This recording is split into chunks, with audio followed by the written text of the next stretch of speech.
You're watching ABC4 News. And welcome back. The month of April is National Child Abuse Prevention Month.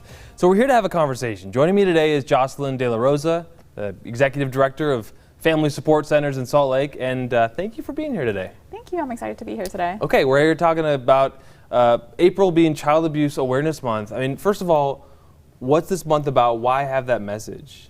Yeah, so this year alone, Utah saw over 9,000 cases of confirmed child abuse throughout the state. And that's only confirmed cases. And we're seeing a rise in child abuse. And so it's really important to have months like this to spread awareness throughout the state, because a lot of community members don't know what to do if they do suspect child abuse. And so it's important to know what the signs of child abuse are so that we can work together as a community to keep kids safe. Well, there's just nothing. I mean, it's just so horrible to think about it. What do you do if you suspect child abuse? I mean, I don't even know where to start in this conversation. There's so many questions I have, but let's say you suspect it. What do you do? Yeah, so there's different types of abuse. The most common that we hear or talk about is physical abuse, but there's a lot emotional abuse or neglect. So if you do suspect that a child's in your family or close by or your neighborhood is being abused, the best thing to do is to report it to DCFS.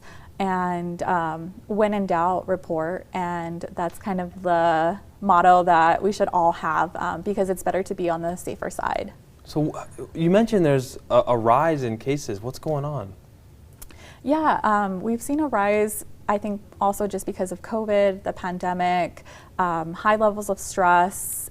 Usually when there is an economic bubble or an economic stressor on society, we also see a rise in child abuse cases. And during the pandemic, a lot of cases went unreported because the children were not in school, or they were not in sports or in religious activities, and so the people that would typically report them were not reporting it because the kids were not there. And so throughout these last couple of years, we've seen a rise in it. What do you say to parents out there who may have gotten into that rut where they didn't interact a lot and maybe they just need a little positive affirmation or a kickstart to get their kids back engaged? What do you give them for motivation?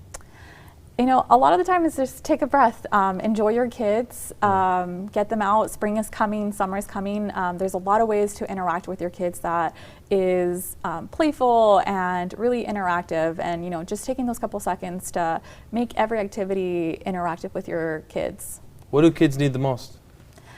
They need community, and we can all provide that, whether it's parents, teachers, religious community. You know, we can all provide community to our kids. So what does Family Support Centers do to help prevent child abuse, to kind of bring it back to why we had this conversation? Yeah, here? we have 17 crisis nurseries around the state that provide respite. So when a parent is feeling overwhelmed, they can find one of the crisis nurseries and drop off their kids, whether that's an hour or 4 hours, to get a well-needed break.